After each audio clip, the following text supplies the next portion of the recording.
Hey everybody, Jake here from Bearded Gear, and I'm ready to do kind of a full review, although it's not my typical full review, but my review of sorts of these prototype knives from SRK Knives. So these were sent to me by my buddy Alex, who I will link down below.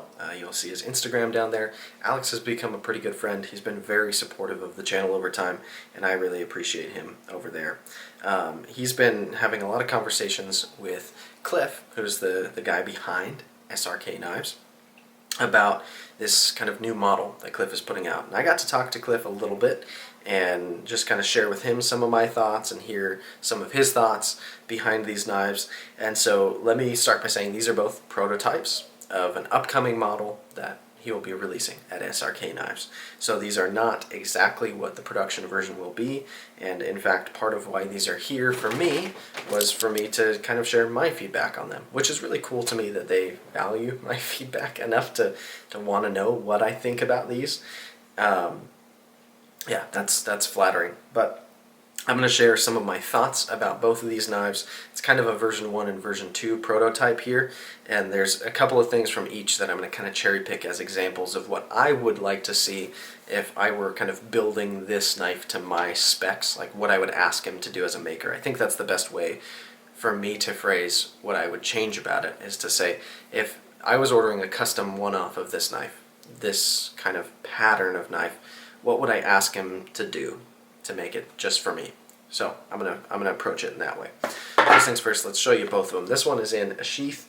I don't know that the final production sheaths will be just like this one. I'm gonna not focus too heavily on the sheath, although before I move from the sheath, I'll say real quick, for me, these are focused on being an EDC fixed blade from what I understand. For me to EDC a fixed blade, not to carry it outdoors, but to actually just EDC it on my person, I like soft loops for horizontal carry.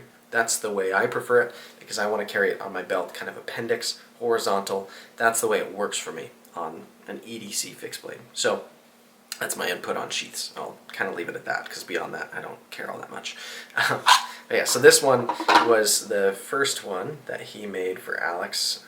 I think Alex just kind of ordered this knife from him, and that kind of turned into this project. I could be totally wrong about that, so don't quote me on it. But I saw Alex had this one first, and I think it's a very attractive looking knife. This one has a thicker blade stock of the two.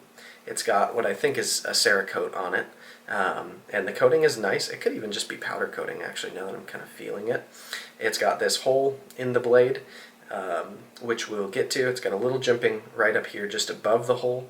And then this one is a thicker blade stock, and it's a saber grind. So the grind only comes up to about here. I don't know if you can really see that because it's coated, but it's a V-grind, starts about here. And it comes down to a nice edge. The edge that's on it is very sharp, but it is pretty robust behind the edge, especially up here getting towards the tip. And so this one feels, if it were going to be like a belt knife for outdoors, and it was in a steel like 3V or Crewwear or something, like if it was a tough kind of bruiser knife, this thickness would make a lot of sense to me. As an EDC fixed blade, it doesn't so much. So enter version 2. This one is left satin at the moment, which is nice. I don't know if he'll offer coatings or what on knives in the future, but this one is a thinner blade stock by quite a margin, which I prefer. For an EDC fixed blade, this is a better blade stock thickness. Still have a hole here. The jimping starts about in the same place, I guess a little further forward, and then it extends further up the blade, which I like. I'm a fan of having jimping placed further forward. I don't know why so many knife companies put it like right here. It doesn't make sense to me. My thumb actually rests right about there in a saber grip. That's what I like. I'd even like it to maybe even go slightly further forward, because I really like to reach forward on knives when I'm kind of doing push cuts through stuff. So I like this jimping placement. But on this one, we've still got the hole, we've got thinner blade stock, and the other big difference between this knife and the V1 is going to be handle thickness. As you can see, it is quite a bit thicker on the version 2, and he's done this kind of I don't know if you'd call that milling or what. He's put these notches or grooves into the material. They're both wearing kind of layered or stacked G10, multicolored. The version 1 has red liners underneath it. This one appears to just be green and black stacked G10. I don't know what these liners are made out of. I assume G10 as well. But both of them are kind of a smoother G10. This one obviously has the texture of these notches that are ground into it. The thickness of the handle on this one, from my hand, feels a lot better. This one feels too thick, and so my recommendation would be to make it thinner. Or if I was ordering this knife for myself, I'd want the thickness and the contouring of the handle to be like this one. Not only is the thickness good, but I like how it's rounded and it's shaped well. It does feel very ergonomic. It feels good in the hand. I like the grip that I get on this knife. So if I were to spec this knife for myself, I'd basically take this handle thickness and shape, but I'd put it on this blade stock thickness. I'd keep this jimping, maybe go a slight bit forward, but not much. I like how tight his jimping is. It's not overly aggressive. I oftentimes really dislike jimping. I harp on it quite a bit when I find a knife that has what I consider to be bad jimping, and that happens somewhat frequently. But this jimping feels good, and with the kind of neutrality, how neutral this handle shape is, it's welcome because it does make me feel a little bit more indexed, a little bit more locked in, and I just like it there. So I would keep the jimping, I'd keep the thin blade stock, I'd put the thinner scales, and I would edit those scales to be like micarta or Tarot Tough, personally. Polished G10 feels really good to me, and on certain knives it makes sense, feels kind of dressy, but this knife pattern feels like a user knife to me. This blade shape, this just overall aesthetic and feel, the perceived function to me is a user, a work knife, right?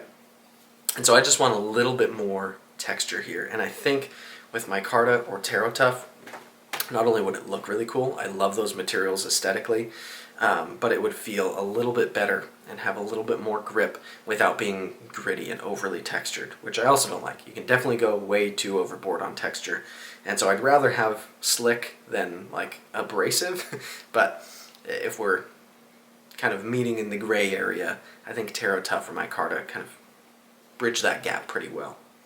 So if this had the thinner handle scales, still the thin blade stock, still the jimping, I think I would personally omit the hole, or at least make the hole a lot smaller. I don't know if the hole is just an aesthetic choice, or the best I can figure is it's an attachment point for paracord or something. If you are doing a lot of hard work with the knife, some people will loop a paracord through to go around their wrist or something. I don't usually do that kind of thing. I don't really attach paracord to any of my knives at any point, even when I'm outdoors and kind of pretending to be a bushcrafter and for extended periods of time cutting wood and batoning and stuff. I don't find that I'm lashing paracord onto my knives to do that kind of thing. But if it's an important thing to Cliff to have a hole here, it doesn't bother me per se. I would just say that I'd maybe make it a little smaller. Right now it looks like a thumb hole on a Spyderco or on any knife with a thumb hole. But like I've got my Danger Pickle sitting right here. It looks like a Spyderco hole. And so I think I would make it maybe just a little bit smaller if it's going to be there.